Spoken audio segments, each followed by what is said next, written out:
up, everybody? My name is Brad and welcome back to the channel, or if you're new here, welcome to the channel for the very first time. I appreciate you guys stopping by, hanging out, spending your time with me today.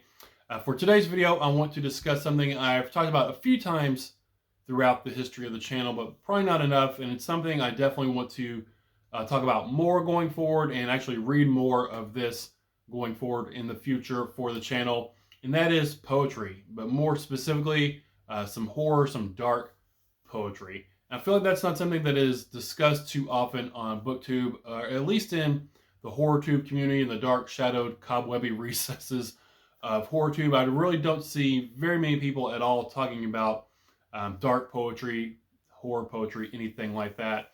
And really, you should be, because what I have read, what I've experienced of it has been really fantastic and engaging and eye-opening. And I've really enjoyed what I have experienced myself reading in the horror poetry world. So I want to talk about a little bit about that today and talk about some books specifically that I think might catch your interest or pique your interest, hopefully, if you're maybe have never thought about reading horror poetry, or maybe were on the fence, you didn't know if it would be for you or whatnot. So we're going to talk about some of those books today. So the first one we're going to talk about, this is actually the first horror poetry book that I read. It's what got me into horror poetry. It really changed my opinion and viewpoint on what poetry can be. You know, before that, I just thought, you know, if someone said poetry, I was thinking it was this lovey-dovey, romantic kind of stuff, this sort of love story, love letter kind of thing, which was something I had absolutely no interest in reading whatsoever. But this first book is a book that came in a Nightworms package. It was a Thanksgiving Nightworms package. I want to say it was back in 2019. Which sounds about right, because that was about 4 months or so-ish after I started the channel. That sounds about right around when I would have bought that Nightworms package. But this one is called The Devils Dreamland. It's poetry inspired by H.H. Holmes. And this is by Sarah Tannlinger. And if you can see on here, it was a Bram Stoker Award winner.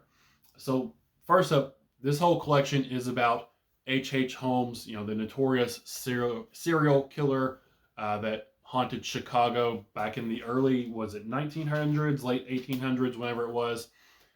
And before I even had received this book, I never thought about poetry being about a serial killer, which is instantly intriguing for me, because I'm very intrigued, to use the same word again, because my brain's not very smart picking out different words.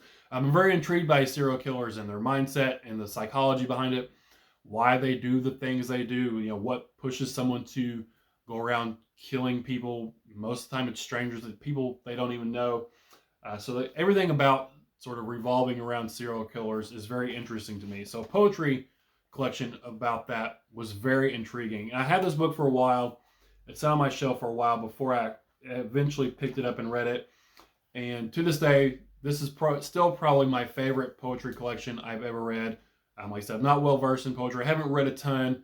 I don't really know about the technical aspects of it, what would be good or bad, considering, you know, the technicalities of it. I just know what I like, what I don't like, what I think is cool, and things like that. So going into it from a very beginner's perspective as far as poetry is concerned. Yeah, this is great though. All about the ghastly crimes of H.H. Holmes. And I do want to read, I'm going to read a few poems from some of these books here throughout the video, just to give you a taste, maybe pique your interest and intrigue you some to maybe checking out some of these and picking them up, see if they maybe are for you. But the first poem I want to read here, this is actually from the perspective of the city of Chicago, which I think was really cool. And this is called The Bloodletting of a New Century. And again, this is by Sarah Tannlinger. I want to tell you what I was supposed to be, destined to bring forth glory, new century, new generation, brimming with the shine of bright crimson rays across my horizon. Dying years of the 1800s, caught between the old and new world, should have birthed beautiful energy and ideas, inventions, art, literature, science. Instead, my fading dusk birthed a monster. I should have been remembered for gaslights and photographs, moving pictures and recording sound, sapling growth of telephones and automobiles. Instead, I am complicit, my forensics not quite capable of conviction. My science cannot determine whose bones lived inside. My science cannot determine whose bones lived and died inside Holmes's basement. A few more years and I could have unraveled the mystery. But it's like he knew. He knew this was the last opportunity to be wild and bloody, to capture Enigma, dissect its chained up body on a cold metal slab. I want to tell you what I was supposed to be, but instead I'm going to show you the demon I created.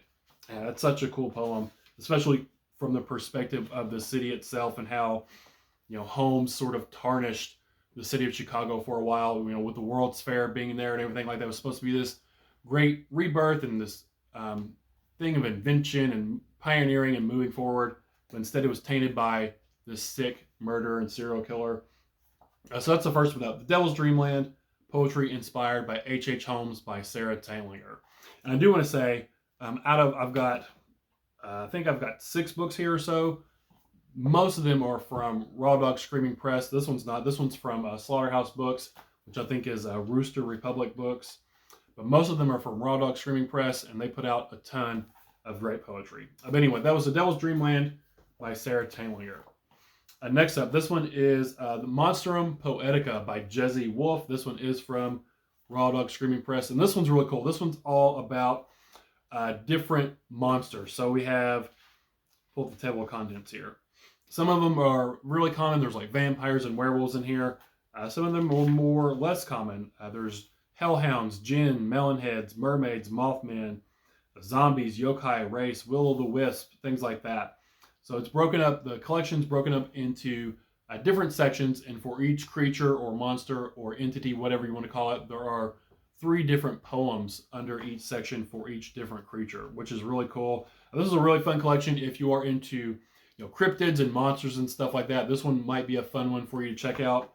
I'm not going to read from this one, but there is one in here. I just wanted to show you the layout of it. The formatting is really cool of this specific poem. See if I can find it here for you real quick.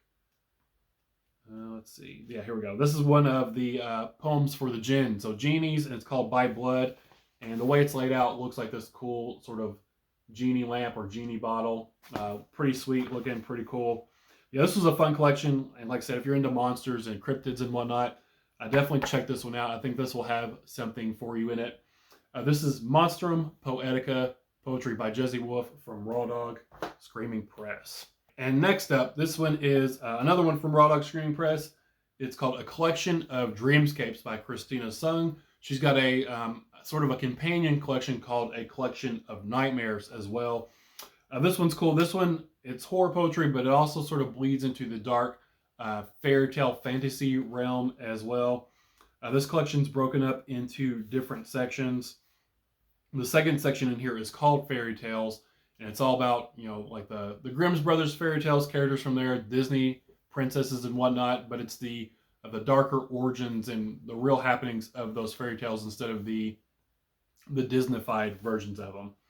So there's Little Red Riding Hoods in here, Snow White, Always a Beast, Beauty and the Beast, Rapunzel.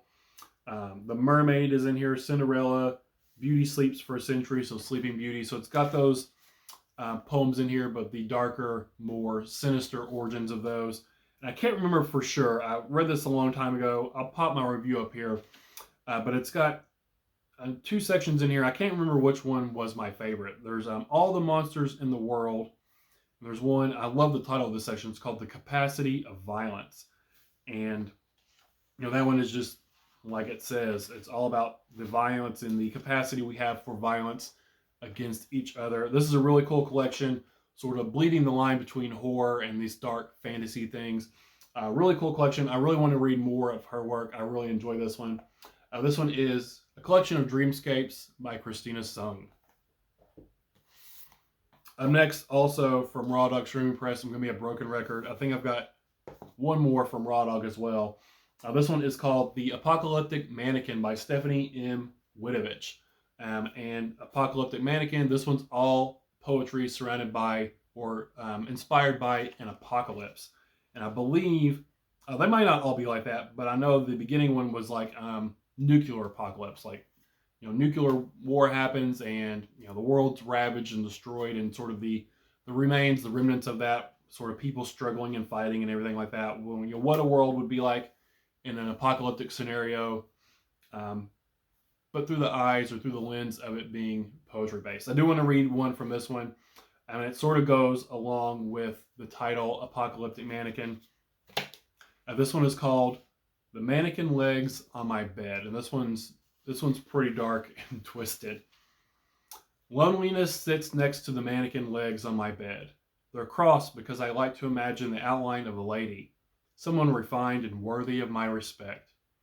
But on the days when it's hard to breathe outside, I like to dress her in a mosquito net, a salacious attempt to imagine a willing whore at the foot of my bed. The nights are eternal now, the absence of touch a too present reality. I cut a hole in the space between her thighs, telling myself that it's as good as the real thing. Yet outside, the wind moans louder than any sound I've heard from the bed. The creaks of old springs, the key holder to my fantasy. A quiet judgment whispered to an empty silhouette. So the lengths we would go to try to conjure up some sort of touch, some sort of feeling from an inanimate object, such as an apocalyptic mannequin. This is The Apocalyptic Mannequin by Stephanie M. Witovich. If you like apocalyptic stories, definitely check out this poetry collection. So these final two books are by the same author. Both of them are from Cynthia Pelayo. This first one up is her newest one. It actually came out not too long ago. I want to say maybe October of last year. This one is called Crime Scenes, and these last two, they sort of go together in a way. This one's cool. This one's this big, long, epic sort of poem like the Odyssey or the Iliad, and it's all these different, it's broken up into reports. So you start out with report number 1, and it goes up to like report number, I don't know, 80 or so like that. But it's all sort of about our main character, if you can say that, throughout these poems. Agent K. She is, I guess, a detective, a homicide detective, and she's trying to figure out, these murders that are happening, and it's sort of this ongoing story and sort of the degradation of her sanity and how this lifestyle, this occupation she's chosen really weighs heavily on her. The sins of murder not only affecting the people, the loved ones and friends and family of the victim, but also how it can affect the people around it, the people who find the body, the detectives investigating it, all that kind of stuff. How it's just this necrosis. Everything that this murder touches, this violence touches, it just warps it and starts decaying it slowly and slowly. It's a really cool collection.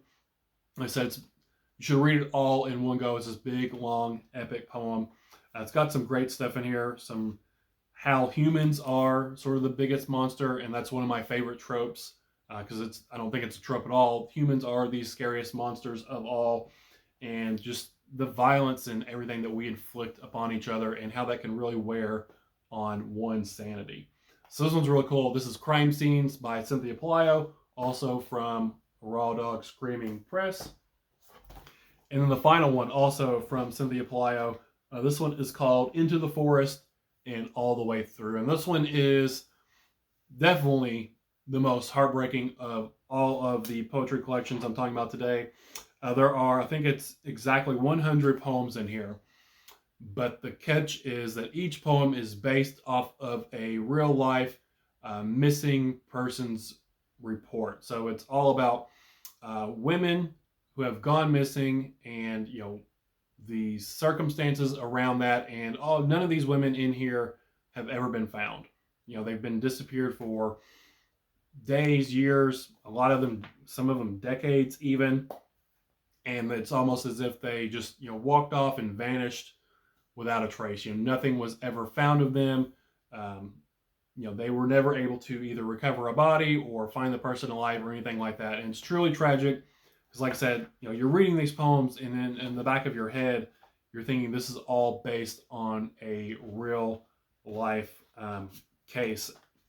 And at the end of each poem, it lists the name of each person, where they went missing from, their age, how long they've been missing for, and everything like that. So it really sets a tone for, how serious and sincere this is. I do want to read one from this one, and we'll just read it. So this one's called Rock-a-bye.